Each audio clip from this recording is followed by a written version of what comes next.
Hello दोस्तों, कैसे हो आप। दोस्तों, हम आपके लिए लेके आ गए हैं आपके favourite share ward wizard innovation and mobility के बारे में एक डिटेल जानकारी। दोस्तों, इस वीडियो में मैं आपको कुछ ऐसी चीज़ें दिखाऊंगा जो आपने अभी तक किसी भी वीडियो में किसी भी प्लेटफॉर्म पे नहीं देखी होंगी, और उसके लिए आपको लास्ट तक इंतज़ार करना पड़ेगा। तो ये देखिए दोस्तों कि सबसे पहले तो हम बात करते हैं कि ये शेयर में आजकल चल क्या रहा है।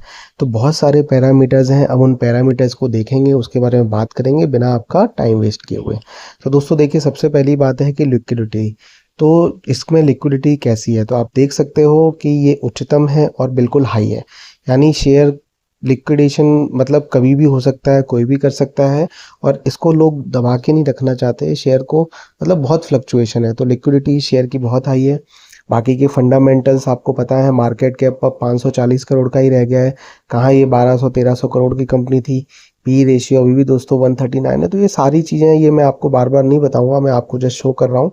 ये सब चीज़ें आपको पता है, इसमें मैं कुछ नया नहीं बता रहा।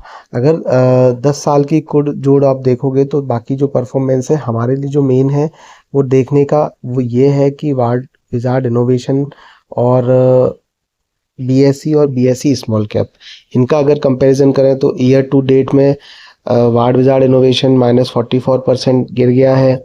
बीएसई ऑटो 10% गिरा है, बीएसई स्मॉल कैप 16% गिरा है। उसके बाद दोस्तों देखिए कि वार्ड विजार्ड एक महीने में 11% गिरा है, बीएसई जो ऑटो है वो 0.24% बढ़ा है, और स्मॉल कैप 7.22% बढ़ा है।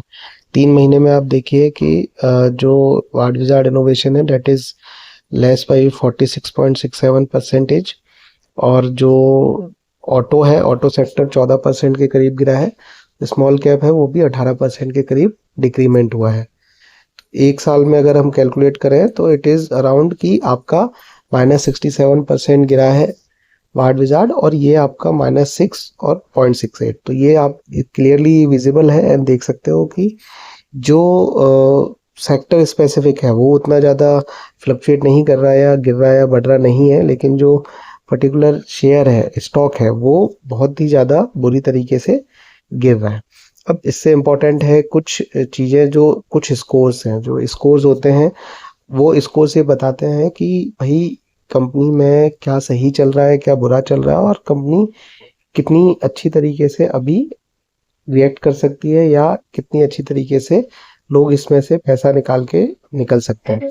तो देखिए आपकी क्या कंपनी में सॉल्वेंसी का कोई खतरा है, तो जो ऑल्टमैन जेड स्कोर है वो 3.67 है, कि अभी इतना ज़्यादा कोई खतरा नहीं है कि ये एनसीएलटी में जाने की ज़रूरत पड़े, उसकी संभावना कम है। सेकंड क्वेश्चन है कि भाई क्या अकाउंटिंग की किसी गड़बड़ी का अंदेशा है, तो उसमें भी अगर स्कोर कार्ड आप देखो तो वो मे बी है, मतलब उतना ज़्यादा अभी नहीं है। 4 उसको आउट ऑफ 10 स्कोर मिला है, तो मतलब हो सकता है, लेकिन पूरी श्योरिटी से कोई नहीं कह सकता कि ऐसा होगा। एंड देन आप अगला सवाल देख लीजिए कि कंपनी का पिछले 1 साल का प्रदर्शन कैसा रहा है। तो ये एवरेज से कम है, मतलब 4 है, लगभग 7 से 8 स्कोर होता है तो वो बहुत सही होता है, तो ये स्कोर इसका कम है। तो कुल मिला के ये जो पॉइंट थे, ये पॉइंट ये बताते हैं कि अभी मतलब बहुत ही ज़्यादा रिस्क टेकिंग है, बट धीरे धीरे सिचुएशन सही हो सकती है।